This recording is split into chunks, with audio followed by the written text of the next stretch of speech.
சமீபத்தில் நடந்த நிகழ்வுகள் குறித்து மாநில பொதுச் செயலாளர் முகமது அவர்களிடத்துல சில கேள்விகளை நாம கேட்க இருக்கின்றோம். அதிலும் குறிப்பாக தமிழ்நாடு தௌஹீத் ஜமாத்துடைய மாநில தலைமை அலுவலகத்துக்கு மத்திய அரசினுடைய அதிகாரிகள் சீல் வைப்பதற்காக எடுத்துக்கொண்ட முயற்சிகளையும், அதை தொடர்ந்து நாம அதற்காக போராடி அதை இன்னைக்கு கோர்ட்ல அது ஸ்டேல இருக்கு. இந்த நிகழ்வுகளை எல்லாம் ஒட்டி பிஜேபியினுடைய கல்யாணராமன் என்று சொல்லக்கூடியவன் இந்த எனிமி சொத்து தொடர்பான விவரங்களை எல்லாம் தற்போதைய மாநில நிர்வாகிகள் தான் சில வருடங்களுக்கு முன்னால் என்னிடத்துல சொன்னார்கள் என்ற ஒரு விஷயத்தை பொதுவெளியில அவர் பேசி பரப்பி கொண்டிருக்கிறார். இது தொடர்பான நிலவரங்களை நாம் மக்களுக்கு தெளிவாக சொல்ல வேண்டிய ஒரு கடமை நமக்கு இருக்கு. அதை கொஞ்சம் நீங்க விரிவா சொன்னீங்கன்னா நல்லா இருக்கும். அதாவது ஃபர்ஸ்ட் இந்த சீல் வைக்கிறது சம்பந்தமான விஷயம் என்னன்னு கேட்டீங்கன்னா, சீல் வைக்கக்கூடிய அந்த நிகழ்வு என்பது இப்போ மத்திய அந்த அதிகாரிகள் வர்றாங்க, சீல் வைக்க வர்றாங்க. அப்போ நம்ம என்ன கேள்வி கேட்குறோம்னா, நீங்க சீல் வைக்க வர்றதே தப்பு, அல்லது உங்களுக்கு அந்த அதிகாரம் கிடையாது, அல்லது இது எங்களுடைய சொத்து தான், உங்களுடைய சொத்தே கிடையாது அப்படிங்கிற மாதிரிலாம் நம்ம அவங்கள அட்டன் பண்ணவே இல்லை. அது நீங்க பொது வழியில பார்த்தீங்கன்னாலே தெரியும். நம்ம என்ன கேட்குறோம்னா, இது மாதிரி ஒரு நாங்கள் இயங்கி கொண்டிருக்கிறோம், நாங்கள் இயங்கி கொண்டிருப்பது உங்களுக்கு தெரியும், தெரியாத ஒன்றெல்லாம் கிடையாது.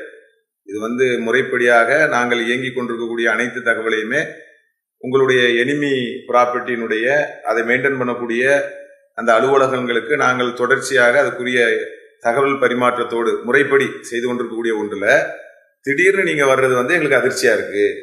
அதை நீங்க ஒரு மாசமோ அல்லது 2 மாசமோ அல்லது ஏன் இந்த மாதிரி செய்றீங்க, எதையாவது ஒண்ணு ஒரு அவகாசங்களை கொடுத்து செய்ய வேண்டிய ஒன்றை திடீர் ஏற்படுத்துவதை ஏன் செய்றீங்க அப்படிங்கறத நம்ம கொஸ்டினா கேட்டோம். அது என்ன ஆகுதுன்னா, நம்முடைய இந்த கொஸ்டின் கேட்பது என்பது அது நீதிமன்றத்துக்கு போய் இப்போ ஸ்டே ஆர்டர் நமக்கு கொடுத்துருக்காங்க. அப்ப நீதிமன்றம் ஸ்டே ஆர்டர் கொடுத்துருக்காங்கன்னு சொன்னாலே அது சட்டப்படி உள்ள ஒரு அமர்வு நீங்க விளங்கிக்கிடும். நம்ம கேட்டதோ அல்லது நீதிமன்றம் நமக்கு ஸ்டே கொடுத்ததோ அதுக்கான நிலை தந்ததோ இது சட்டத்துக்கு புறம்பானதுன்னா அவங்க தரமாட்டாங்க. உதாரணத்துக்கு யாரு கேட்டாலும் கொடுப்பாங்கன்னு கிடையாது. சட்டத்துக்கு உட்பட்ட ஒரு விஷயமா இருக்கிறதுனால அதற்குரிய ஆவணங்களை நீதிமன்றங்கள் ஏற்றுக்கிட்டதுனால தான் அவங்க தர்றாங்க. அப்ப அந்த அடிப்படையான ஒரு கேள்வியை தான் நம்ம என்ன செஞ்சோம், அதை பொதுவெளியில் நம்ம வைத்திருக்கிறோம். அது குறித்து இப்போ சட்ட நிகழ்வுகளாகவும் அதனுடைய அமர்வுகளும் தொடர்ச்சியாக இருக்கிறதுனால இதை பொது வழியில நம்ம என்ன செய்ய முடியாது, பெரிய விவாதங்களாக நம்ம வைக்க முடியாது. இப்போ உதாரணத்துக்கு நம்மளை பத்தி பொது வழியில என்ன வேணாலும் சொல்லுவாங்க. அவங்க உமியை கொண்டு வர்ற மாதிரி தான், நம்ம நெல் கொண்டு வர்ற மாதிரி. 2 பேரும் ஊதி விளையாடுவோம்னா உமி போடுறவனுக்கு எந்த நஷ்டமும் கிடையாது, நம்ம நெல்லை கையில வச்சுட்டு இருக்கிறோம். அப்போ 2 பேரும் விளையாடணும்னா நீயே நெல்லை கொண்டு வரணும். அப்போ நம்மளை பற்றி பொது வழியில என்ன வேணாலும் கூட்டி குறைச்சி முன்ன பின்ன எதை வேணாலும் சொல்லுவாங்க. அப்ப அவங்களுக்கு சமமா உட்காந்துட்டு நம்ம நினைச்ச முடியாது, பொது வழியில பதில் சொல்ல முடியாது. நாம நம்முடைய இடத்தை காப்பாற்ற வேண்டிய இடத்துல நம்மள இருக்கிறோம். நம்மளை இழுத்து விடுவதற்கு 1000 வழிகள் செய்வாங்கிறத நீங்க முதல்ல ஒரு அடிப்படையை நீங்க விளங்கி கொள்ள வேண்டும். இது இந்த பில்டிங்கினுடைய சீல் வைப்பு சம்பந்தமான ஒரு அடிப்படை செய்தி. இது ரெண்டாவது, அந்த கோர்ட்ல அது வழக்கு மாறி இருக்கிற நிலைமையிலும் பொதுவா ஒரு மரபு இருக்கு. அதில் உள்ள உள் விவகாரங்களை எடுத்துக்கொண்டு பேசுவதுங்கிறதும் கூட ஒரு ஆரோக்கியமானதாக இல்லைன்னு கூட சொல்லுவாங்க. ஆமா, அதனால நமக்கு அது மற்றவங்களுக்கு ஆரோக்கியம், நம்மளை பற்றி பேசக்கூடிய மற்றவங்களுக்கு இது ரொம்ப ஆரோக்கியம், ரொம்ப மகிழ்ச்சி, ரொம்ப குஷி. அதனால அவங்கள பற்றி நம்ம பார்க்க முடியாது. அவங்க ஒண்ணு நம்மளை இழுத்து விடுறாங்க, அதனால நம்ம ஒண்ணு சொல்லணும், நம்ம உணர்ச்சி வசப்படணும், கோவப்படணுங்கிற நிலை இல்லை. நாம இதை முறைப்படியாக நமக்குரியதுக்காக ஆக்கக்கூடிய வழிமுறைகள் சட்டத்தின்படி இருந்தாலும் செய்ய முடியும். அப்படி இருந்துச்சுன்னா செய்வோம், இல்லைன்னா அடுத்த கட்டம் என்ன நம்ம பார்ப்போங்கிறத நீ விளங்கிக்கிடணும். அதனால பொது வழியில இதை மிகப்பெரிய விவாதங்களாக நம்ம ஆக்க விரும்பலங்கிறத முதல்ல நீங்க ஃபர்ஸ்ட் விளங்கிக்கிடணும். மக்கள்கிட்ட ஒருவேளை ஜமாத்து மீது நம்பிக்கை கொண்ட மக்களும் ஒரு சாரார் இருக்கிறாங்க, அல்லாவுடைய அருளை கொண்டு. ஒரு சிலர் இதுக்கு என்ன பதில் சொல்லாம இருக்கிறாங்களே அப்படின்ற ஒரு கேள்வி வந்துடக்கூடாது.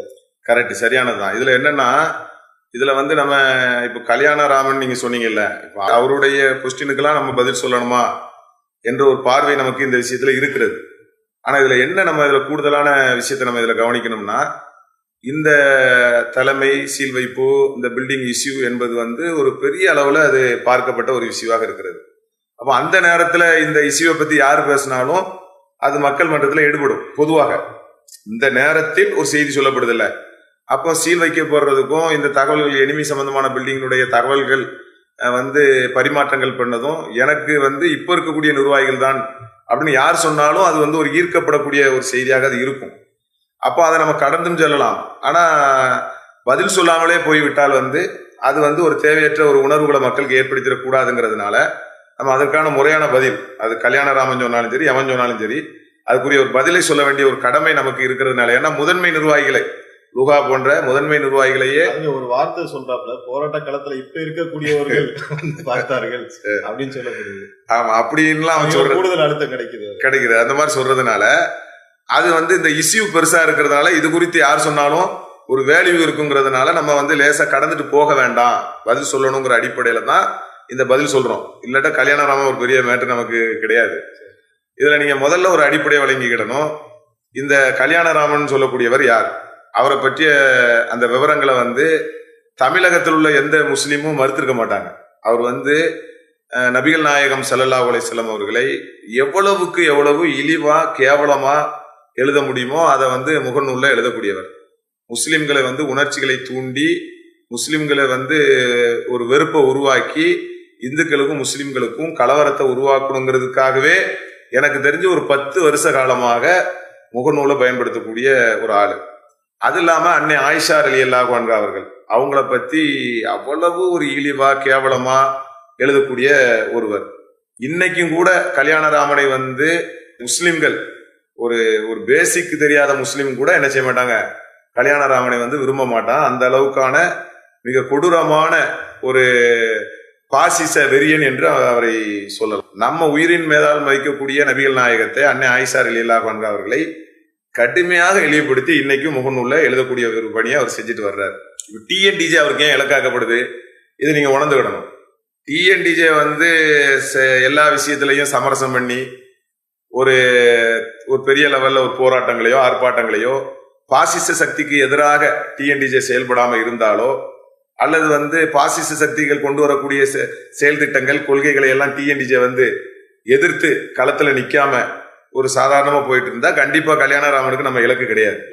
கல்யாணராமன் போன்ற பாசிச சக்திகளுக்கு ஏன் டிஎன்டிஜே இலக்காக்கப்படுதுன்னு சொன்னா 2 தான் இலக்கு அவங்களுக்கு. ஒன்னு இஸ்லாம் இலக்கு, இது இந்துத்துவ நாடா மாறணும். இந்துக்களுங்கிறது அவங்களுக்கு முக்கியம் இல்ல, இது முழுவதுமாக இந்துத்துவ நாடாக மாறி முஸ்லிம்கள் இருந்துட்டு போங்க, ஆனா நீங்க எங்களுடைய சட்டத்திட்டங்களுக்கு கட்டுப்பட்டு நீங்க இடுங்க, 2ஆம் தர குடிமாறாக அந்த என்ஆர்சி எல்லாம் வந்துச்சுல, அது மாதிரி நீங்க இருக்கலாமே தவிர நீங்கள் என்ன செய்யக்கூடாதுங்க, எங்க நாடு எங்க ஊரு எங்க தாய் நாடு இப்படிலாம் பேசக்கூடாதுங்கிறது தான் இந்துத்துவ சக்தியினுடைய நோக்கமாகவும் பாசிச சக்தியினுடைய நோக்கமாகவும் இருக்கிறது. அதனாலதான் அவங்க தொடர்ச்சியா என்ன பண்றாங்கன்னா, இங்க மெஜாரிட்டி இந்தியாவில் முஸ்லிம்கள் கிட்டத்தட்ட 30 கோடி அளவுக்கு வந்துட்டாங்க. அப்போ அதை இலக்காக்கணும்னா இது மாதிரி கல்யாணராமனை போன்றவர்களை இறக்கி விட்டு தொடர்ச்சியாக இஸ்லாத்தை டேமேஜ் பண்ணக்கூடிய வேலைன்னா எப்படி செய்யறது? நபிகள் நாயகம் அவங்களுடைய திருமணங்கள், அவங்களுடைய வாழ்க்கை முறைகள் எல்லாம் இழிவுபடுத்தினாதான் அதை சரி பண்ண முடியும்னு அவங்க நினைக்கிறாங்க. இது ஒண்ணு. அடுத்து என்ன செய்யறாங்க, இதை யார் உயிரோட்டமாக ஆணித்தரமாக மக்கள்கிட்ட இதை சொல்றாங்க, அதை முனைப்பா ஆர்வமா சொல்றாங்க அப்படிங்கிறவங்களை கண்டு அவங்க என்ன செய்யறாங்க, குறி வைக்கிறாங்க. அப்ப டிஎன்டிஜே தான் அதை சொல்லுதுங்கிறது யாரும் மறுக்க முடியாது. தமிழகத்துல, இந்தியாவுல வேற வேற அமைப்புகள் இருக்கலாம், அது நமக்கு தெரியாது.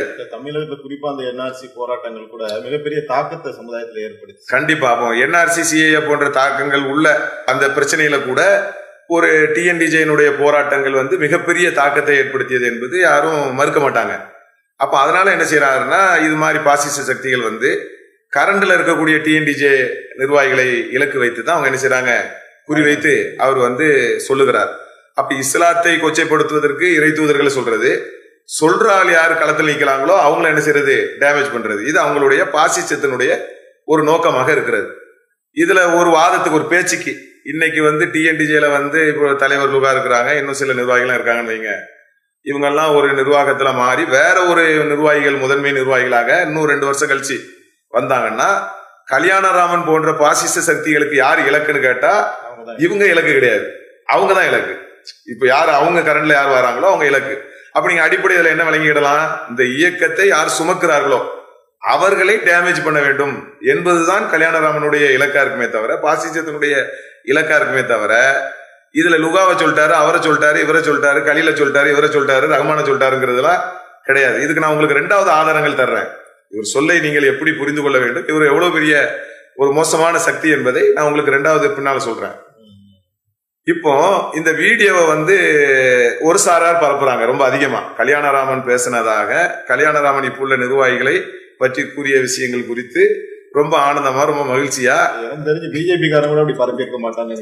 சரி, பிஜேபி காரன் RSS காரனை விட சரி, நம்ம சமுதாயத்துல இருக்கிற குரூப் என்ன செய்யுதுன்னா, அந்த இப்ப சமீபத்துல கல்யாணராமன் வந்து தௌஹீத் ஜமாத் குறித்த நிர்வாகிகள் வந்து என்னை சந்திச்சு அந்த வீடியோ ஒண்ணு வந்ததா சொல்றாங்க. இந்த வீடியோ ரொம்ப பரப்புறாங்க, அதுக்கு என்ன காரணம்? அதுதான் இப்ப அந்த வீடியோ பரப்புறாங்கல்ல, இதுல என்ன வேடிக்கைன்னா அந்த வீடியோ பரப்பக்கூடிய குரூப்பு, அந்த குரூப் இப்ப யார தலைவர்னு எடுத்து வச்சிருக்காங்களோ அந்த தலைவரை தான் கல்யாணராமன் அந்த வீடியோவிலேயே சொல்றாப்ல, இவன் வந்து ஒரு பொம்பளை கள்ளன். நீங்க டிஎன்டிஜே நிர்வாகிகளை பற்றி பேசக்கூடிய அந்த வீடியோவிலேயே, அந்த வீடியோ வேற இடம் நீங்க நினைச்சிடக்கூடாது. ஒரே வீடியோவிலேயே இது வந்து பொம்பளை கள்ளன், இன்னும் நிறைய எக்ஸ்ட்ரா சொல்ல வீடியோ பார்த்த ஆட்களுக்கு தெரியும். அப்போ அதை ஏற்றுக்கொண்டு பரப்புறாங்க பாருங்க. எந்த அளவுக்கு வந்து அந்த வன்மம், நம்ம மேல உள்ள ஒரு வன்மம், அது வந்து அவங்களை எப்படி பரப்ப தூண்டுகிறது என்பதை நீங்கள் ஒன்று விளங்கிக் கொள்ள வேண்டும். ரெண்டாவது என்னன்னா, அந்த கல்யாணராமன்கிறவர் அந்த வீடியோவிலேயே என்ன சொல்றாருன்னா, அதிகமான இஸ்லாமிய பெண்கள் மோசமானவங்க, கணவன்கள்லாம் வெளிநாட்டு போயிடுவாங்க, அது மாதிரி ரொம்ப மோசம். அதாவது சும்மா ஒரு விரல் விட்டு எண்ணக்கூடிய அந்த டைப்ல சொல்லல, அதிகமா 90% அளவுக்கான பெண்கள் வந்து இஸ்லாமிய பெண்கள் மோசமானவங்க இந்து பெண்களை விட இப்பெல்லாம் சொல்றாரு. அந்த வீடியோவிலேயே கம்பேர் பண்ணி நீங்க வேற வீடியோ நீங்க நினைச்சிடக்கூடாது. எதை பற்றி மாநில நிர்வாகத்தை பற்றி சொன்னாரோ அதே வீடியோவில் என்ன சொல்றாருன்னா, நீங்க வந்து 90% அதாவது சதவீதம் அதிகமானு வைங்களேன், அதிகமான அளவுக்கு பெண்கள் வந்து இஸ்லாமிய பெண்கள் மோசமானவங்க. அதிகமான இஸ்லாமியர்கள் பொருளாதாரத்தை திரட்டுறதுல எப்படி திரட்டுறாங்க அப்படின்னு கேட்டா, இல்லீகலா தான் திரட்டுறாங்க. யாரு? 1-2 பேர் இல்ல, 1-2 பேர் எல்லா சமுதாயத்திலும் இருப்பான். அதிகமானவர்கள் ஒரு 10 பேர் நல்லா இருப்பான், 5 பேர் நல்லா, 2 பேர் நல்லா இருப்பான். அது அந்த 2 பேர் யாரு? கல்யாணம் ஏத்துக்கிட்டாரு, அவங்களுக்கு கட்டுப்பட்ட ஆளு. மீதி இருக்கக்கூடிய எல்லா முஸ்லிம்களும் எப்படி இருக்கிறாங்கன்னா, இல்லீகலாகத்தான் பொருளாதாரத்தை திரட்டுகிறார்கள். அவங்க ரொம்ப மோசமான முறையில பொருளாதாரத்தை திரட்டுறாங்க அப்படின்னு சொல்லிக்கிட்டு அந்த வீடியோல சொல்றாரு. அடுத்து அதே வீடியோல என்ன சொல்றாருன்னா, முஸ்லிம்கள் இஸ்லாமிய இயக்கங்கள் இவங்க ஏன் இப்படி நாசமா போயிட்டாங்க, ஏன் அடிச்சுக்கிறாங்க, ஏன் பிடிச்சுக்கிறாங்க, ஏன் மோசமான ஒரு வாழ்க்கை வாழ்றாங்கன்னா, இந்த இஸ்லாமிய இயக்கங்களுக்கு வந்து ஒரு இந்து வந்து தலைவரா வரணும் அப்படிங்கிறாரு. அப்போ இப்படி சொல்லக்கூடிய ஒரு வீடியோவை பரப்பி அதுலதான் என்ன கேக்குறாங்கன்னா, இப்படி டிஎன்டிஜேல உள்ள இப்புள்ள நிர்வாகிகள் சந்தித்தாங்கன்னு ஒருத்தர் கேட்டால், அப்ப அவர் சொன்ன 10னுடைய நிலை என்ன? அன்னை ஆயிஷா ரலியல்லாஹு அன்ஹா குறித்த விஷயத்துல நம்ம சமரசம் பண்றோமா? ரசூல்லா குறித்த விஷயத்துல சமரசம் பண்றோமா? அதிகமான பெண்கள் விபச்சாரம் பண்றாங்கன்னு சொன்ன கருத்துல சமரசம் பண்றோமா? அப்ப அதெல்லாம் அவன் சும்மா சொல்லிட்டான், இதை மட்டும் உண்மையா சொல்லிட்டான். எப்படி வரணுமா? அதெல்லாம் வெறுப்புல சொல்றானா, பகையில சொல்றானா? அடிப்படையில ஒரு பேசிக், ஒரு இஸ்லாத்தை பற்றிய ஒரு ஆர்வமோ ஒரு நாட்டமோ ஒரு ஈடுபாடோ இல்லாத ஒரு முஸ்லிம் கூட கல்யாணராமனை நேரில் சந்திக்க மாட்டான். ஒரு ஒரு இஸ்லாத்தை விட்டு வெளியேறி முழுவதுமாக சங்கி மங்கிகளாக மாறியவர்கள் வேண்டுமானால் கல்யாணராமனை தூக்கி பிடிப்பார்கள், நேரில் சந்திப்பாங்களே தவிர, ரசூல்லாவை இழிவுபடுத்தின ஈமான் சம்பந்தப்பட்டதுல இது வந்து மார்க்கம் சம்பந்தப்பட்டது. கண்டிப்பாக வந்து நீங்க குரானையும் ஹதீஸையும் அதிகமா படிக்காதவர்கள் கூட ரசூல்லாவை வந்து நேசிக்கக்கூடியது நீங்க பார்க்கலாம். படிச்சுட்டு தான் நேசிக்கணும் அவசியம் இல்லை. அப்படியான ஒரு அடிப்படை தெரியாத முஸ்லீம் கூட என்ன செய்ய மாட்டார்கள்? கல்யாணராமனை நேரில் சந்திக்க மாட்டார்கள். அப்படி இருக்கும்போது இந்த எந்த நிர்வாகியாவது நாங்க சந்திப்போமா?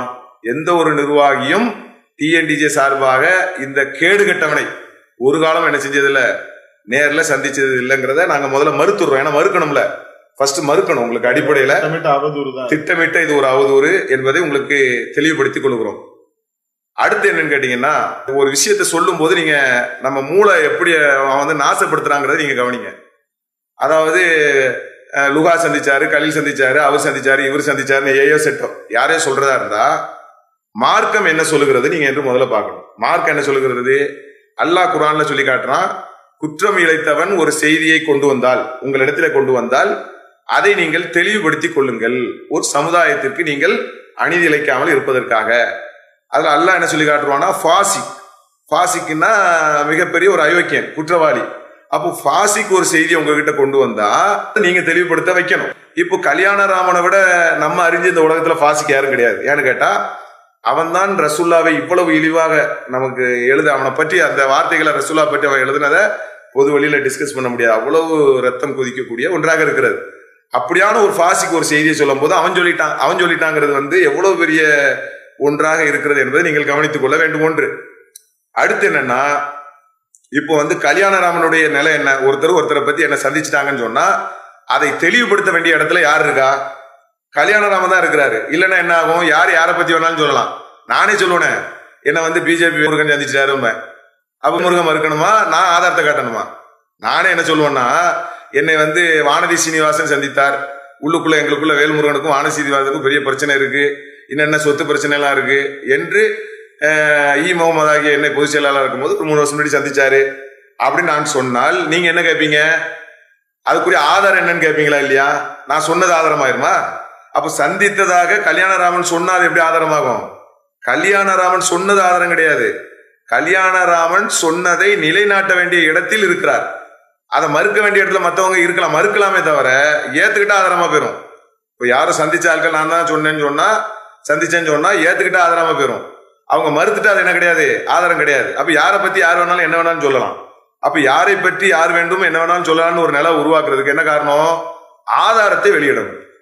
அப்போ நான் வந்து அவங்க சந்திச்சாங்க, கல்யாணராமனே சொல்லுவாரு, என்ன வந்து ஸ்டாலின் சந்திச்சாரு, என்ன வந்து ராகுல் சந்திச்சாரு சொல்லுவாரு. ஆதாரம் என்னப்பா?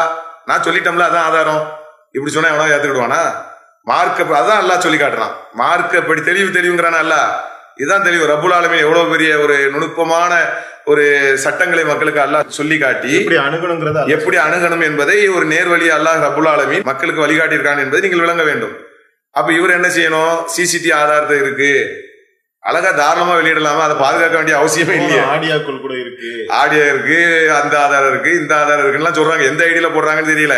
கல்யாணராமனுடைய கல்ல ஐடியா, கல்யாணராமனுக்காக உருவாக்கப்பட்டவர்களுடைய ஐடியா என்ன நமக்கு தெரியல. ஏதோ ஒண்ணு அவர் நேரா சொன்னாலும் சரி, கல்யாணராமன் வந்து ஐடியில சொன்னாலும் சரி, எந்த ஐடியில சொன்னாலும் சரி, சிசிடிவி ஆதாரம் இருக்கிறது, அதுல ஆதாரம் இருக்குன்னா வெளியிட வேண்டியதுனப்பா, அது வெளியிட வேண்டியதுன்னு.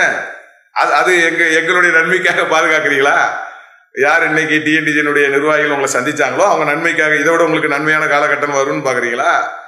எவ்வளவு ஒரு முட்டாள்தனமான அடிமுட்டாள்தனமான ஒரு கருத்தை அதை சொல்லுவதையும் அதை மகிழ்ச்சி அடைந்து தன்னுடைய தலைவன் வந்து பொம்பளகல்லன் என்று சொல்லக்கூடிய ஒன்றையும் ஏற்றுக்கொண்டு அதை வந்து நீங்க பரப்புறீங்கன்னா எவ்வளவு ரப்புல் ஆலமீன் உங்களுடைய சிந்தனையிலே கை வைத்திருக்கிறான் என்பதை நீங்கள் முதலிலே விளங்கிக் கொள்ள வேண்டும். ஒண்ணு. அடுத்து என்ன செய்யறாருன்னா, இதுல இன்னொரு வேடிக்கை நீங்க விளக்கணும். இதை நியாயப்படுத்துறதுக்காக என்ன பண்றாருன்னா, ஒருத்தர் யாரு இந்த பொம்பளை கல்லன்னு சொன்னாங்கல்ல, அவரு ஒரு கல்யாணராமன் சொல்றது உண்மையா இருக்காது. அதாவது கல்யாணராமன் வந்து ஏன்னா ரசூல்லாவெல்லாம் இழிவுபடுத்தின ஒரு ஆள்ல, அதை ஏத்துக்கிட்டோம்னா சிக்கல். இப்போ டிஎன்டிஜியை பத்தி கல்யாணராமன் சொன்னா ரசூல்லாவெல்லாம் இழிவுபடுத்தினதெல்லாம் சரி காண்றீங்களான்னு ஒரு கேள்வி, ஒரு நியாயமான கேள்வி. அதுக்கு என்னவா, கல்யாணராமன் சொன்னதெல்லாம் உண்மையா இருக்காது, பொய்யா தான் இருக்கும். ஆனா என்னன்னு கேட்டா, அவன் 10ல சொன்னா 1 உண்மையா இருக்காதா? அவங்க சொல்றாங்களாம், 10 சொன்னா ஒண்ணு உண்மையா இருக்காதா? செய்தான் சில விஷயத்த நல்லதை போடுறதெல்லாம் வரதானே செய்யுது, மார்க்க ஆதாரத்தை காட்டுறாங்களாம். அப்படியெல்லாம் சொல்லி குழப்புறத நம்ம பாக்குறோம். இதுல என்னவா, அதுக்கு லாஜிக் என்னவா, கல்யாணராமனை சந்திக்கும் போது அபுதாகிர்ங்கிறவரு வந்தாராம். அந்த நேரத்துல எம்எஸ் பாய் கால் பண்ணதாக காட்டிச்சான். இன்னும் பல விஷயங்கள்லாம் பக்கத்துல தான் டிஎன்டிஜியினுடைய பில்டிங்க்கு நேர் எடுத்த மாதிரி தான் அவருடைய பில்டிங் இருந்துச்சான். ஆமா, நேர் பின்னாடி தான் இருக்குதான். அங்கிருந்து தொலை போட்டு வந்து அங்க உள்ள வந்துடலாமா, 2 செகண்ட்ல வரக்கூடிய ஒரு இடத்துல இருந்துச்சா. ஆகா, நம்ம ரொம்ப பக்கத்துல இருக்கிறோமே அப்படின்னு அவர் ரொம்ப இது பண்ணிக்கிட்டு, நம்ம அப்படியா நம்ம அடிச்சுக்கிட்டோம் பிடிச்சுக்கிட்டோம்னு சொல்லிக்கிட்டாங்களா. தகவல்களை அவங்க அந்த கல்யாணராமன்ட்ட கொடுக்கப்பட்டுச்சான். இப்படி சொல்லிக்கிட்டு எம்எஸ் பாய்னா யார் தெரியுமா? யார் விளக்க கொடுக்குறா? எம்எஸ் பாயின்னு சொல்லி அதுக்கு இன்ன நேமு அப்படின்னு சொல்லி விளக்கம் யார் கொடுக்குறான்னா, எந்த பொம்பளை கல்லன் என்று கல்யாணராமன் சொன்னாரோ அந்த என்ன செய்யறாருன்னு சொன்னா, இந்த விளக்கத்தை கொடுத்து விட்டு, அப்போ வந்து அனைத்துமே பொய் நம்ம எடுத்துக்கிட முடியாது. அதாவது 10 விஷயம் இருக்குன்னா கல்யாணராமன் சொன்ன 10 என்னவா இருக்காது, பொய்யா இருக்காது. இது உண்மையா இருக்கும். டிஎன்டிஜியை பத்தி சொன்ன செய்தி இந்த இது உண்மையா இருக்கும். அதுக்கு மார்க்கத்தை ஆதாரம் காட்டினாதான் மக்கள் கொஞ்சம் நம்புவாங்கிறதுனால செய்தான் சில செய்திகளை நல்லது சொல்ல மாட்டானா அப்படிங்கிற மார்க்கத்தை எல்லாம் கோடிட்டு காட்டி சூழலை நீங்கள் பார்க்கிறீர்கள். இதுல என்ன வேடிக்கைன்னா, இதெல்லாம் என்ன ஆதாரமா? கல்யாணராமன் போட்ட பதிவு தான் ஆதாரமா? எது? கல்யாணராமன் அவர் வந்தாரு, இவர் வந்தாரு, எம்எஸ் பாய், அபுதாகிர், இந்த டீட்டெயில் எல்லாம் கல்யாணராமன் தன்னுடைய பதிவில் போட்டது ஆதாரமா இருக்கும். ஏன் அப்படின்னு கேட்டா, இந்த எனிமி ப்ராப்பர்ட்டி சம்பந்தமாக எங்களில் ஒரு 4 பேருக்கு தான் தெரியும்.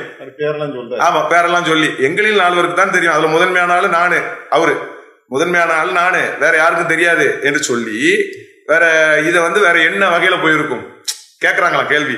இது எப்படி இருக்குன்னு நான் ஒரு உதாரணம் சொல்றேன் கேளுங்களேன். ஒருத்தன் திருடிட்டு ரோட்ல ஓடுவானாம்.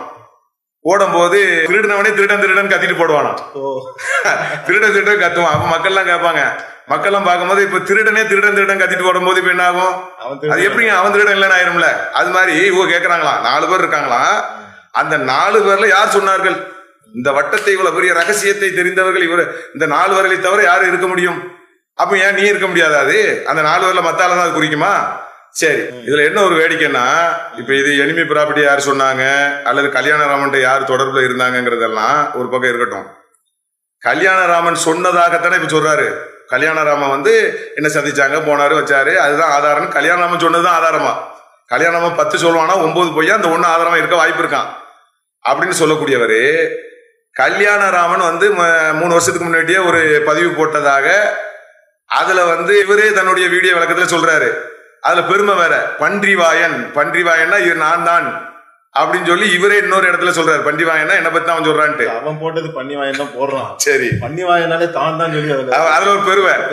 அத ஹிக்மத் தான் சொல்றாங்களா? அப்ப என்ன விஷயம்னா, அப்ப பன்றிவாயன் தான் என்கிட்ட தொடர்புல இருந்தாங்க. 3 வருஷத்துக்கு முன்னாடியே கல்யாணராமன் சொன்னதாகவும் கல்யாணம் பதிவில் இருப்பதாகவும் இவரே சொல்லுகிறார். அந்த வீடியோ நீங்க பாருங்க. சன்மானமாக அவன் எதிர்பார்த்த பதவியை பெற்றான். பன்றிவாயன் பன்றிவாயன் தலைவர் பதவியை கைப்பற்றினான். பிறகு பன்றிவாயன் இது குறித்து என்னிடம் பேசினான். நான் அவன்கிட்ட பேசணும்னு போட்டுருக்கேன். பிறகு பன்றிவாயன் இது குறித்து என்னிடம் பேசணும்னு நான் யார் மூலமாக இந்த தகவலை பெற்றேன் என்ற கேள்வி அப்பாவி போல வைத்தான். இது சுமார் 7 மாதங்களுக்கு முன் நடந்த சம்பவம். இது குறித்த ஆடியோவும் உள்ளதுன்னு சொல்லி போட்டான். சரி, வீடியோ பாத்தீங்களா? மக்களுடைய பல பிசிங், அவங்களுக்கு வியாபாரம், தொழில் இப்படி எல்லாம் இருக்கக்கூடியது எல்லாம் தனக்கு சாதகமாக பயன்படுத்தி முழுக்க குழப்பத்தை ஏற்படுத்தக்கூடிய ஒரு தீய சக்தியாகத்தான் இவர்கள் இருக்கிறார்கள் என்பதை நீங்கள் விளங்கிக் கொள்ள வேண்டும். அப்புறம் முக்கியமான இன்னொரு கேள்வி என்ன வருதுன்னா, வாடகை விஷயமா நீங்க பேசும்போது 3 லட்சம் 4 லட்சம் அப்படிங்கிற டைப்ல சொல்றீங்க. அது என்ன அந்த பொம்பளைகள்னு சொல்லி கல்யாணராமனால் விமர்சனம் செய்யப்படக்கூடியவர்கள் என்ன சொல்றாங்கன்னாக்கா, அது 16,800 ரூபா தான். இவங்களுக்கு ஒரு வருஷத்துக்கு 16,800 ரூபா தான். இவங்களுக்கு ஒரு வாடகை கூட எவ்வளவுன்னு தெரியாம அந்த கட்டடத்துல உட்கார்ந்துக்கிட்டு இவங்களுக்கு ஒரு அடிப்படை அறிவு இல்லை அப்படிங்கிற மாதிரி மொத்தத்துக்குமே ஒரு நாலேஜ் இல்லாத ஆட்கள் இவங்களாம் எப்படி இதை காப்பாற்றுவாங்கன்ற டைப்ல புதுவெளிகள்ல பேசப்படுறத பாக்குறோம். அது என்னங்க வாடகை குறித்து நீங்க தெளிவா சொன்னீங்கன்னா நல்லா இருக்கும். அதாவது தலைமை பில்டிங் சீல் வைக்க வர்றாங்க, போலீஸ் அதிகாரிகள் வர்றாங்க, ஒரு சென்சிட்டிவ் ஒரு பதட்டம் உருவாகுது. அப்ப அந்த சூழல்ல அந்த இடத்துக்குரியவர்கள் அந்த இடத்தை காப்பாற்றணும் அப்படிங்கிறவங்க அதுக்கு என்னென்ன உண்டுமோ அந்த முனைப்பை தான் அவங்க காட்டுவாங்க. இவர் என்ன செய்யறாரு, ஒரு ரெண்டு நாள் கழிச்சு, நீங்க சொல்லக்கூடிய அந்த நபர் 2 நாள் கழிச்சு அவருடைய வேலை, சாப்பாடு, எல்லா வேலைகளையும் அவர் முடிச்சுட்டு நிதானமா உட்கார்ந்து 2 நாள் கழித்து அதை ஒரு வீடியோ எடிட்டிங் சில விஷயங்களை பேசி பொது வெளியில போடுறாருன்னு சொன்னா அதுவே மிக அருவருப்பான ஒரு செயல். ஏன்னு கேட்டா, தான் நம்ம எந்த இடத்துல இருக்கிறோமோ அவர்கள் அந்த களத்தில் நிற்கக்கூடியதை கொச்சப்படுத்தக்கூடிய ஒரு வேலைங்கிறத நீங்க முதல்ல விளங்கிக்கிடணும். அடுத்து என்னன்னா, நான் இருந்தா இப்ப இருக்கக்கூடியவங்க முட்டாளு, நான் ரொம்ப அறிவாளி அப்படின்னு சொன்னா நம்ம இவர் இருக்கக்கூடாது நம்மளா சொன்னோம். அவரு இருந்தா இந்த மாதிரி நிலைமையில இல்ல, நான் என்ன சொல்றேன்னா, நம்ம நீங்க ரொம்ப அறிவாளி தானே, இருக்கிறவனுக்குலாம் அறிவு கிடையாது, நம்ம தானே ரொம்ப. இதான் பிரச்சனை. இதுல என்ன பிரச்சனைன்னா, இந்த கிப்ரு தான் பிரச்சனை. அல்லாஹ் குர்ஆன்ல சொல்லி காட்டுறான்ல, வலகுல் கிப்ரியா ஃபி ஸமாவாதி வலர், வானங்களிலும் பூமிகளும் கிப்ரு என்பது அல்லாஹ்வுக்கு தான். இவங்க என்ன செய்யறதுன்னா, எதை எடுத்தாலும் எனக்கு தான் தெரியும், நான் தான் ரொம்ப அறிவாளி. பிரச்சனையே இங்க இதுதான். அப்ப இதுல நான் அது 2வது சொல்றேன், இவர் எவ்வளவு பெரிய அறிவாளிங்கிறத நான் 2வது உங்களுக்கு விளக்குறேன். இதுல இந்த மாதிரி அடுத்தவங்களை மட்டம் தட்டி கேவலப்படுத்தி நான் என்ன கேட்கறேன்னா, அவரே இருந்துட்டு போயிருக்கலாமே. ஒரு அறிவாளின்னு சொன்னா இப்பெல்லாம் நாங்களா தலைமையாக்க போறோம்னு ஒருத்தர் நின்னாங்க. ஒரு கேவலத்தை செஞ்சு அசிங்கத்தை செஞ்சு அதனால வெளியுலகத்துக்கு தள்ளப்பட்டு நீக்கப்பட்டு அப்படியான ஒரு செயலை அடைந்திருக்கும் போது அதை நான் இருந்தா அதை செஞ்சிருப்பேன், நான் இதை இருந்தாங்கிற பேச்சு எப்படி வருது? இதுல நான் இருந்தான்னா இவர் என்ன பெரிய தியாகம் பண்ணி ஹிஜ்ரத் பண்ணியா தமிழ்நாடு தவிச்ச மதத்துல விட்டுட்டு போனாரு? இருந்தான்னா எந்த பேச்சு? அந்த பேச்சு ஏன் வருது? இன்னும் சொல்ல போனா தலைமை பில்டிங்கை சீல் வைக்கிறத விட இவர் செஞ்சுட்டு போன கேவலம் தான் அன்னைக்கு ஜமாத்துக்கு ஒரு பெரிய நெருக்கடி. தலைமை பில்டிங்கை சீல் வைக்கிறது ஒரு விஷயம் கிடையாது. இது ஒரு பில்டிங் தான். இங்க தலைமையில உள்ள இயக்கங்கள் எல்லாமே முழுவதுமாக கிடையாது, முறைப்படி தான் நம்ம எல்லாம் செய்கிறோம். இது ஒரு பில்டிங், அவ்வளவுதான். தலைமை பில்டிங் என்று ஒவ்வொரு காலகட்டங்களால் அறியப்பட்டு அது செய்யப்பட்டு வருகிறது. அப்படி இருக்கும்போது இது சீல் வைக்கிறதை விட இவர் செஞ்சதுதான் ஜமாத்துக்கு பெரிய நெருக்கடி, ஒரு சிக்கல். அப்படிங்கும்போது நான் இருந்தா அதை செய்வேன், நான் இருந்தா இதை செய்வேங்கிறத வாதம் எதனால கிளம்புது? இப்படி ஒரு அறிவுரை அறிவுள்ளவங்க இப்படி சொல்லுவாங்களா? இப்படி சொல்லலாமா? இப்படி பொது வழியில இப்படி சொன்னால் அறிவு சார்ந்த மக்களை வந்து அது எந்த அளவுக்கு ஒரு அருவருப்பான ஒரு வாதமா அதை பார்க்க மாட்டாங்களா? இது ஒண்ணு விளங்கிக்கிடணும். அடுத்து என்னன்னா, நம்ம அந்த நேரத்துல ஒவ்வொருத்தரா பேசுனதெல்லாம் போட்டு போட்டு போட்டு போட்டு பாயிண்ட்களை எடுத்து கொடுத்து இப்படி பேசுகிறார்கள், அப்படி பேசுகிறார்கள், இப்படி இவர் பேசுனதை நீங்க எடுத்து எடுத்து போட்டீங்கன்னா 1000 சொல்லலாம். அதுக்குள்ள நம்ம இப்ப போகல. நம்ம நோக்கம் இப்ப அது கிடையாது. இதெல்லாம் ஒரு மேட்டரே கிடையாதுன்னு வைங்களேன். இப்ப நம்ம அது விஷயம் இல்லை. என்னன்னா, வாடகை சம்பந்தமாக ஒரு சொன்னதை அதை கேட்குறீங்க, அதான் அப்படி சொல்றீங்க. 16,800 ரூபா கூட தான் வாடகை கொடுத்தோம். வருட வாடகை. அது வருட வாடகையா? ரொம்ப விவரமான ஆள் பேசுறாங்க. வருட வாடகை கொடுக்கப்பட்டது. ஆனால் 3 லட்சம் 4 லட்சம் என்கிறார்கள் அப்படின்னு சொல்லி இவர் சொல்றதை பாக்குறோம். என்னன்னா, நமக்கு அந்த அப்டேட் தெரியலையா, இவருக்கு தான் அந்த அப்டேட் தெரியுமா? அந்த அப்டேட் தெரியுற விஷயத்த நான் ரெண்டாவது வர்றேன். 16,800 ரூபா வாடகைங்கிறது முதல்ல என்ன நீங்க விளங்கிடணும். ஒரு வருஷத்துக்கு நம்ம வாடகை கொடுக்க மாட்டோம். ஒரு 6 மாசத்துக்கு வாடகை. 6 மாசத்துக்கு தான் நம்ம வாடகைங்கிறது கொடுக்கறது. 6+6 2, ஒரு வருஷத்துக்கு 2 முறை வந்துடும். ஆமா. இந்த 16,800 என்று சொல்லி அவர் காட்டுவதாக சொல்லப்படக்கூடியது எப்பன்னு கேட்டீங்கன்னா, எப்ப அது 2013 உள்ளது. அது இப்ப 17 7 + 1 2 கிட்டத்தட்ட 8 வருஷம் ஆகுது. அப்ப 8 வருஷத்துக்கு பிறகுள்ள ஒருத்தன் ஒரு அப்டேட், கிட்டத்தட்ட 7 வருஷத்துக்கு பிறகுள்ள ஒரு செய்தி ஒருத்தன் சொல்றான்னா, வாடகைங்கிறது கேமத்து நாள் வரைக்கும் ஒரே வாடகையா இருக்குமா? உங்களா என்ன சொல்லிக்கிட்டதுன்னா, வாடகைங்கிறது வந்து எனிமி சொத்து. இவ்வளவு பெரிய அறிஞரான், இந்த அறிஞர் வாங்கி வச்ச சொத்து தான் இது. வாடகைங்கிறது அப்படி இருக்கும் இப்படி இருக்கும், கம்மியா தான் இருக்கும், எதிரி விட்டுட்டு போன ஒரே கதை தான். அப்ப எதிரி விட்டு போன சொத்துக்கு வாடகை கம்மி தான், இப்படிலாம் இவங்க சொல்றாங்க. ஆனா இது என்னுடைய உண்மையான நிலை என்ன? இப்போ கரண்ட்ல வந்து 6 மாசத்துக்கு, அதாவது 1,50,000 அளவுக்கு நம்ம கட்டுறோம். அப்போ ஒரு வருஷத்துக்கு கிட்டத்தட்ட 3 லட்ச ரூபா அளவுக்கு நம்ம கட்டுறோம். இப்போ நம்ம கட்டுறோம். அதுக்கு என்ன காரணம்னா, படிப்படியாக 30% அது ஏற்றப்பட்டு அதனுடைய ஃபைனல் தொகையாகத்தான் நம்ம இப்போ என்ன செய்யறோம், 3 லட்ச ரூபா நம்ம கட்டுறோம். ஜனவரி வந்தா இன்னும் ஏறிடும். அடுத்த வருஷம் கூட இன்னும் ஏறும். இது வந்து அவருக்கு தெரியுமா? இவர் எந்த வேலையில இருந்தாரு, எதை ஆய்வு பண்ணிட்டு இருந்தாரு, இந்த அறிஞர் வந்து எதை ஆய்வு பண்ணிட்டு இருந்தாங்கிறது உலகத்துக்கு நல்லா தெரியும். அதனால அவருக்கு அந்த அப்டேட் தெரியாம தன்னுடைய பலகீனத்தை மற்றவங்களுடைய பலகீனம் என்பது போல, நான் இருந்தால் அதை செய்யணும் இருக்க வேண்டாம் யாராவது சொன்னாங்களா? அப்ப எவ்வளவு ஒரு இழிச்செயலை செஞ்சுக்கிட்டு இப்படி ஒரு இதை பொது வழியில இப்படி பேசுறோங்கிற ஒரு பேசிக் நாலேஜ் இல்ல. ஒரு நாலேஜ் அறிவாளியம் நம்ம கோர்ட்ல வந்து அது ஒண்ணு. ரெண்டாவது என்னன்னா, அதுக்குரிய ஆதாரங்கள் ரசீதெல்லாம் இருக்கு. தேவைப்பட்டா நம்ம நீங்க தேவைப்பட்டா அதை வெளியிடுவோம், இல்லைன்னா அதை விட்டுருவோம். விஷயம் என்னன்னு கேட்டால், நாம 3 லட்ச ரூபா வாடகை கொடுத்துருவோம். ஒரு சென்சிட்டிவான ஒரு பொது இடத்துல ஒருத்தன் கேள்வி கேட்கும் போது நம்ம அந்த நேரத்துல 3 அல்லது 4ங்கிறோம். 3 லட்சம் தான் கட்டுறோம். ஆனா நம்ம சொல்லுல வரும்போது எப்படி வருது, நமக்கு இவர் என்ன நினைக்கிறாருன்னா, நம்ம வகி வந்து பேசுற ஒரு இறை தூதர் மாதிரி நம்ம நினைச்சிட்டு இருக்காரா என்ன தெரியல. இறை தூதர் அப்படி நினைச்சுக்கிட்டு கேள்வி கேட்கிறாரா எனக்கு தெரியல. அப்போ எவ்வளவு பெரிய ஒரு பிரச்சனையில ஒரு தலைமையில நின்றுட்டு இருக்க அந்த இடம் என்ன மாதிரி இடம், அந்த இடத்துல நின்றுட்டு 3 அல்லது 4 லட்சம் வாடகை நம்ம சொல்றோம். ஆனா 3 லட்சம் தான் கட்டுறோம், 4 லட்சம் இல்ல. அது 4 லட்சம் இப்ப அடுத்த வருஷம் கூட ஆகும். அது வேற விஷயம். அப்படித்தானே பேசுவாங்க, ஒரு பேச்சு சொல்வழக்கு அப்படித்தானே வரும். 16,800க்கு கட்டினதே கிடையாது, 3 லட்சம் என்று சொல்லுகிறார்கள். இவர்கள் தான் இன்றைய தலைமை நிர்வாகிகள் அப்படின்னு சொல்லக்கூடிய ஒன்றை பார்க்க அப்பாவி என்ன நினைப்பாங்க, இதை பார்க்கக்கூடிய ஒரு சாதாரண வெகுஜன அப்பாவிகள் நினைப்பாங்க. இலக்கு அதுதான், இவருடைய இலக்கு என்னதுதான், அதுதான். இதுல நீங்க நல்லா விளங்கிக்கிடணும்.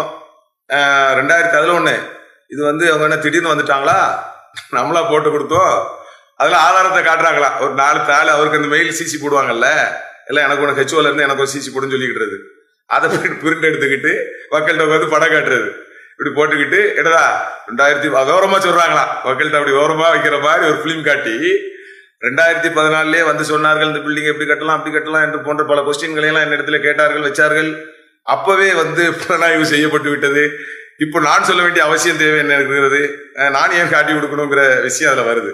ஆனா நம்ம என்ன கேட்கிறோம்னா, இப்ப எதையெல்லாம் வந்து பொதுமக்களுக்கு பாயிண்டாக இவர் சொல்லுகிறாரோ அனைத்துக்கும் பதில் சொல்ல வேண்டிய கடமையில் யார் இருக்கிறார்கள்? இன்னைக்கு நிர்வாகிகள் இருக்கிறாங்களா, அல்லது சம்பந்தப்பட்ட நீங்க சொல்றீங்களா அவர் இருக்கிறாரா? யோசிச்சு பாருங்க. இந்த ஒரு அடிப்படையை கூட என்ன செய்யறாருன்னா மக்கள் மன்றத்துல மாத்துகிறார். அந்த இடம் வாங்கினது கட்டப்பட்டதுன்னு அவருடைய காலத்துல, அதான் நான் சொல்றேன். அதாவது அவரே சொல்றாரு, இந்த சொத்து சம்பந்தமான விவரங்கள் என்ன தவிர யாருக்கும் தெரியாது. இன்னும் ஒரு சிலர் சும்மா பேருக்கு ஒரு 4 பேரை சொல்லிக்கிட்டு அவங்கள தவிர வேற யாருக்கும் தெரியாது. அப்போ அதிகமான முறை எனக்கு தான் தெரியும். அப்போ வந்து பாபு இஸ்மாயில், ரஹமத்துல்லா, கைலி வியாபாரம், இது மாதிரி எல்லா விஷயங்களும் ஏதோ அதுல உள்ள அனைத்து விஷயங்களும் சரத்துகளோ ஏதோ ஒண்ணு அப்ப ரஹமத்துல்லா சொந்தமா செய்ய முடியுமா? அப்ப இடம் வாங்கினது எப்படி, பில்டிங் கட்டினது எப்படி, எல்லாம் உங்களுக்கு தெரியாம நடந்துச்சா? அப்ப அனைத்துமே நான் தான் மூல காரணம் என்று அவரே பொது வழியில சொல்றாரு. அதாவதுங்க, இது வந்து 2011 அந்த காலகட்டத்துல தான் இந்த எனிமி ப்ராப்பர்ட்டி வந்து கையகப்படுத்தப்படுது. அந்த கையகப்படுத்தக்கூடிய வேலைகளாக இருக்கட்டும், அதுல பார்ட்னர்ஷிப்ல சேருவதாக இருக்கட்டும், அதை கட்டடம் கட்டுவதாக இருக்கட்டும், அதுக்கு வந்து யாருடைய பேர்ல வாடகை கட்டுவது என்ற முடிவை எடுத்ததாக இருக்கட்டும், அப்படி அனைத்து விஷயங்களும் வந்து 2011 இருந்து இப்ப நாம நிர்வாகத்துக்கு வருவதற்கு முன்னாடி ஒரு நீண்ட நெடிய தொடர்ச்சி இருக்கு. அது அனைத்தையும் என்ன செய்யறாங்கன்னா, முன்னாடி உள்ள நிர்வாக அமைப்புகளை உள்ளவர்கள் வந்து அதை தொடர்ச்சியா செய்து வந்து இன்னைக்கு நாம அதை சந்திச்சிருக்கோம். இன்னைக்கு நாம சந்திக்கும் போது அது என்ன சொல்லப்படுதுன்னாக்கா, இது பிரச்சனைக்குரிய ஒன்றுதான், என்னைக்காவது ஒரு நாள் பிரச்சனைய சந்திச்சே தீர வேண்டும் அப்படிங்கிற ஒரு நிலையில உள்ள ஒன்றைத்தான் நாம சந்திக்கிறோம். புதிய நிர்வாகத்துல வந்து நம்ம வந்து சந்திக்கிறோம். நாம சந்தித்து அதை நம்ம இன்றைக்கு இறைவனுடைய அருளா நம்ம என்ன நம்ம பிரச்சனை உருவாக்கல. எனிமி பில்டிங்கே இப்ப நம்ம வாங்கி ஒரு தப்பான ஒண்ணை வாங்கி நம்ம கைலி கம்பெனி இப்போ புதுசா வந்து நம்ம அந்த பார்ட்னர் முகமது ரஹீமும் பேசிக்கிட்டு கைலி கம்பெனி ஆரம்பிப்போம் சொல்லி பேசுற மாதிரி போயிட்டு இருக்கு. அப்படி இல்ல. கைலி கம்பெனி ஆரம்பிச்சதுல இருந்து, வாடகை கட்டினதுல இருந்து, பில்டிங் கட்டினதுல இருந்து, பெயிண்ட் அடிச்சதுல இருந்து, இங்க அலுவலகத்தை கொண்டாந்து வச்சதுல இருந்து எல்லாத்துக்கும் என்ன செய்யுது, முன்னாடி 2011 உங்களுக்கு தெரியும் அந்த ரூட் தான். யாரு வந்து இதுல இருந்தாரோ நீங்க போய் இணையதளத்துல போய் பாத்தீங்கன்னாக்கா உங்களுக்கு யார் யாரெல்லாம் எந்தெந்த காலகட்டத்துல இருந்தாங்க தெளிவா தெரிஞ்சிடும். அவர்கள் போட்ட ஒரு பாதையில இப்ப புதிய நிர்வாகம் வந்து என்ன செய்யுதுனாக்கா, உட்காரும் போது சீர் செய்வதற்கான வேலையத்தான் நம்ம செஞ்சு சரி பண்ற இடத்துல இருக்கிறீங்க. நம்ம தான் சரி செஞ்சுட்டு இருக்கோம் இறைவனுடைய அருளால். இதற்கு முன்னாடி சில சிக்கல்களா இருந்துச்சு, ஒன்னொன்னா நம்ம என்ன செஞ்சிட்டோம், சரி செஞ்சு இன்றைக்கு இது ஒரு பிரச்சனைக்குரிய ஒன்றாக இருக்குன்னு சொன்னா, இன்றைக்கு அது என்ன நிலைமையா இருக்கு, இதே மண்ணடியில மத்த சொத்துக்களை சீல் வச்சுட்டு போயிட்டாங்களே. நம்முடைய சொத்துக்களை சீல் வைத்து விட்டாக்க நேரடியா என்ன செய்யும், மத்திய அரசை கையில எடுத்து அது ஏலத்துல விடுவாங்க. அந்த நம்பிக்கை போகாம தடுத்து இறைவனுடைய அருளால் இன்னைக்கு அது கோர்ட்ல நம்ம வந்து ஸ்டே வாங்கியிருக்கோம். அந்த சட்டமே என்ன சொல்லுதுன்னு சொன்னா, யார் வந்து அங்க பொசிஷன்ல இருக்கிறாங்களோ அவர்களுக்கு நீங்க விற்கணும்னு சொல்லுது. அப்ப சட்ட ரீதியா இன்னைக்கு என்ன உறுதியாயிருச்சு, பொசிஷன்ல நாங்க தான் இருக்கிறோம் அப்படிங்கறத கோர்ட்டுக்கு நம்ம என்ன செஞ்சாச்சு, கொண்டு போயாச்சு. அவர் ரஹ்மத்துல்லாங்கிறது வந்து ஒரு தனி ஆள் கிடையாது. அப்படி என்ன செய்யுதுனாக்கா, மக்கள் மன்றத்துல வந்து உங்களுக்கு என்ன வேலை, அவர் சொத்து எல்லாம் சொல்லுவாங்க. ரஹ்மத்துல்லா 2011 அவரு பொதுச் செயலாளர் இருந்தா அவருடைய பேரை கொடுத்தது நம்ம இல்ல. அந்த கொஸ்டின் உங்களுக்கு வருது, அந்த கொஸ்டின் வருதுனாக்க இப்ப நம்ம இருக்கிறோம்ல. சரி, பாசிசவாதிகளும் நம்மளதான் குறி வைப்பாங்க. நம்ம ஏற்கனவே நீங்க அந்த இதை சொன்னீங்க, சரி, அழகா வந்து ஒரு முன்னுரையை சொன்னீங்க. சரி, இப்ப கரண்ட்ல யார் உயிரோட்டமாக இருக்கின்றார்களோ அவர்கள் தான் குறி வைக்கப்படுவார்கள். அப்ப நம்மள என்ன செய்யறாங்கன்னா, இன்னைக்கு வந்து இதை பண்ண தெரியல, வாடகைக்கு அமௌண்ட் தெரியல, இவன் கையாளக தெரியல, நான் இப்படி பண்ணிடுவேன், நான் மழையை பரட்டிடுவேன், நீ செய்யக்கூடாத வேலையெல்லாம் என்ன செஞ்சுட்டு அந்தரகத்துல செஞ்சுக்கிட்டு, எதெல்லாம் பேசக்கூடாது அதெல்லாம் பொதுவெளியில பேசிக்கிட்டு, அந்தரகத்துல செய்ய வேண்டியதை செஞ்சுக்கிட்ட கலத்தனத்தை சரி பொது வெளியில வந்துகிட்டு என்ன செய்யறதுனாக்க எனக்கு எல்லாம் தெரியுன்ற மாதிரி உட்காந்து பேசிட்டு மக்கள் நம்புவாங்களா அத? இப்ப இன்னைக்கு இதுல ஸ்டே கிடைச்சதுங்கிறது வந்து சும்மா சாதாரண விஷயம் கிடையாது. இந்த காலகட்டத்தில், கொரோனா காலகட்டத்தில் ஒரு கோர்ட்ல போயிட்டு ஸ்டே வாங்கிட்டு சொல்லுங்களேன், யாரையும் பார்ப்போம். இறைவனுடைய உதவி இருந்தால் மட்டும்தான் இது சாத்தியம். இது நமக்கு அல்லாஹ்வுடைய அருளை கொண்டு நமக்கு வந்து கிடைச்சிருக்கு. இதுக்காக செலவழித்த நல்லம் கொண்ட மக்களுடைய துவா பிரார்த்தனைகள் இந்த ஜமாத்துக்கு வந்து இருக்கின்றது. நம்ம இதை என்ன செய்வோம், இறைவனுடைய அருளை கொண்டு நாம தான் பொசிஷன்ல இருக்கோங்கிறத போதிய ஆதாரங்களோடு, அது வந்து அது இங்க கைது கம்பெனி வருதா அல்லது ஜமாத் இங்க ரன் பண்ண போகுதா அப்படிங்கறத வந்து இன்ஷா அல்லாஹ் வந்து மக்கள் அதனை செய்வாங்க, தெளிவான முறையில விளங்கிக் கொள்வார்கள். அதை நாங்க சட்ட ரீதியா என்ன செய்வோம், இதுக்கு உள்ள நம்ம நீண்ட நெடிய விஷயங்களை பேசலாம். கோர்ட்ல அதை அனைத்து என்ன செய்யுதுன்னா அதை வந்து நம்ம பேச வேண்டிய அவசியம் இல்லை. அது நம்மளுடைய வாய்களால் நமக்கு தேவையில்லை, நம்மளை இழுத்துவுடன் பார்ப்பாங்க, இழுத்துவிடணும்ன்ற ஒரு முயற்சியில வந்து இருக்கின்றார்கள். அவர்கள் வந்து பாசிச சக்திகளுக்கு துணையாக இருந்து களத்துல இறங்கி வந்து பேசுறவங்க எல்லாம் பேருக்கு ஒரு நோக்கம் தாங்க, பாசிச சக்திகளுக்கு நம்மளை அழிக்கணும், இங்க நம்ம ஜமாத்தை அழிக்கணுமே. அப்ப 2 பேருக்கும் ஒரே நோக்கம். உங்களுக்கு வந்து நம்ம தான் நீங்க சொன்னீங்க, அதான் அழகான உதாரணம் சொன்னீங்க. தான் அப்படிங்கிற அந்த ஒண்ணு செய்யணும், நிலைநாட்டணும். அல்லாஹ்வுக்குரிய ஒன்று தனக்குரியதாக அவர்கள் ஆக்க பார்க்கிறார்கள். பெருமை அல்லாஹ்வுக்கு மட்டும் உரியது. அது என்றைக்கு ஒருவன் தனக்குரியதாக ஆக்க வேண்டும் என்று விரும்புகின்றானோ அல்லாஹ் அவர்களுக்கு நீடித்த அழிவை இன்ஷா அல்லாஹ் வந்து கொடுப்பான். அதை வந்து அவர்கள் திருந்தாத வரைக்கும் அதை வந்து அல்லாஹ்வுடைய அதாபையை வந்து அவர்கள் எதிர்பார்த்து கொண்டு இருக்கலாம் இன்ஷா அல்லாஹ். அப்ப இதுல வந்து நம்ம கோர்ட்டுக்கு போயிருக்கோம், உரிய முறையில இறைவனுடைய அருளால் அதுல வந்து நம்ம கோர்ட்ல வந்து நல்ல ஒரு வெற்றியை ரப்புல் ஆலமீன் தருவான். அதையும் தாண்டி இந்த கொள்கைக்கு வந்து தான் கட்டடமே ஒழிய கட்டடத்துக்காக நம்ம கொள்கையை வச்சிடல. இல்ல, அதுதான் என்ன சொல்ல வரேன்னா, இப்போ நம்ம சீல் வைக்கக்கூடிய நடவடிக்கையே அல்லாஹ்வுடைய கிருபையினால அன்றைய தினம் தடுக்கப்பட்டுடுச்சு. அது மக்கள் மன்றத்துல ஒரு பெரிய அளவுல அது போயிடுச்சு, வரவேற்பை பெற்றிருக்கு. போயிருக்கு. ஆனா இதுல என்ன விளங்கணும்னா, அல்லாஹ் நாடி ஒருவேளை இந்த தலைமை இடம் வந்து சீலே வைக்கப்பட்டு விட்டாலும் அது நம்ம கொள்கை பயணத்துக்கு வந்து எந்த இழுக்கோ அவமானமோ கேவலம்லாம் கிடையாது. அப்படி நினைக்கிறாங்க அவங்க. அது யார் நினைக்கிறாங்கன்னா, பாசிச சக்திகள் வந்து இந்த இடத்த நாங்க வாங்கிடுவோம், நல்லா வாங்கி 1 கோடியை வந்து 10 கோடியை வந்து வாங்குவாங்களாம். நல்லா வாங்கு. அப்ப என்ன வருதுன்னா, நம்ம வந்து இடத்துல என்னவோ வந்து அல்லாவுடைய இது வந்து இறங்குற மாதிரி வகையா வந்து இங்க இறக்கிட்டு இருக்கு. இது ஒரு பில்டிங்கை கொண்டு நம்ம ஜமாத்தை வந்து உருவாக்கல. ஜமாத்து உருவாக்கப்பட்டு ஒரு கடும் வளர்ச்சி அடைந்த பிறகு அதன் பிறகுதான் பல பில்டிங் எல்லாம் உருவாக்கப்பட்டுச்சு. அதனால வந்து இன்னைக்கு அந்த பில்டிங் முடக்கிட்டாங்க, எதை செஞ்சுட்டாங்க, இதெல்லாம் சொன்னோம்னா நம்முடைய கொள்கை பயணம் வந்து என்ன செய்யாது, தடைபடாது. ஓடிட்டு இருக்கக்கூடிய வண்டியில டயர் பஞ்சர் ஆயிடுச்சுன்னா அடுத்து செப்னியை மாட்டிக்கிட்டு பயணம் போயிட்டு தானே இருக்கும். அதனால அவன் அங்கேயே படுத்துக்கிடுவானா, அந்த பயணத்திலே படுத்துக்கிடுவானா, முடிஞ்சு போச்சா? ஒரு டயர் பஞ்சர் ஆயிடுச்சுன்னா நபிகள் நாயகம் ஸல்லல்லாஹு அலைஹி வஸல்லம் அவர்கள் அவங்க வந்து ஒரு 70 பேர் என்ன செய்றாங்க, குர்ஆன் மனனம் செய்தவங்களை வந்து ஒரு பயணமா அனுப்புறாங்க. 70 பேரும் கொலை செய்யப்படுகிறார்கள். அதனால அவங்க கொள்கை பயணம் முடிஞ்சிடுச்சுன்னு ஆயிடுச்சா? அவங்களுடைய இஸ்லாத்தினுடைய கொள்கையெல்லாம் அழிக்கப்பட்டுடுச்சா? பாசிச சக்திகளுக்கு நாங்க சொல்லிவிடுறோம், எங்களுடைய தலைமை பில்டிங்களை நாங்கள் நாளைக்கு ஒருவேளை இழந்தாலும் கூட எங்களுடைய கொள்கை பயணத்தை நீங்க என்ன செய்ய முடியாது. நீங்க எதுக்கு பயப்படுறீங்க? பில்டிங்க்கு பயப்படல, எங்க கொள்கைக்கு தான் நீங்க பயப்படுறீங்க. அது வந்து எங்க உயிர் போனாலும் என்ன செய்ய மாட்டோம், நாங்க சமரசம் பண்ண மாட்டோம். உயிரோட்டமாக உங்களை என்ன செய்வோம், பாசிச சக்திகளுக்கு சவாலாக தான் நாங்கள் இருப்போங்கிறத நீங்க என்ன செஞ்சுக்கணும், விளங்கிக் கொள்ள வேண்டும். நபிமார்கள், எத்தனையோ நபிமார்கள் இறந்திருக்கிறாங்க. அப்ப அதெல்லாம் வந்து இழப்பாது. அதை விடவா நாங்க பெரிய இன்னல்களையும் துன்பங்களையும் இந்த உலகத்துல சந்திச்சிட்டோம். அதனால நீங்க இந்த அடிப்படை நீங்கள் புரிந்து கொள்ள வேண்டும். அல்லாஹ் நமக்கு நல்ல விதமாக சட்டத்தின் மூலமாக இதை பெறுவதற்கு, இலகுவாக்குவதற்கு, அதுக்குரிய வழிமுறைகளை அமைத்து தருவதற்கு படைத்த ரப்புல் ஆலமீனிடத்திலே நாம் கையேந்தி கொள்வோம் என்ற ஒன்றை நாங்கள் என்ன செய்யறோம், உறுப்பினர்களுக்கு, ஆதரவாளர்களுக்கு, அனைத்து மக்களுக்கும் நாங்கள் தெரிவித்துக் கொள்கிறோம். அஸ்ஸலாமு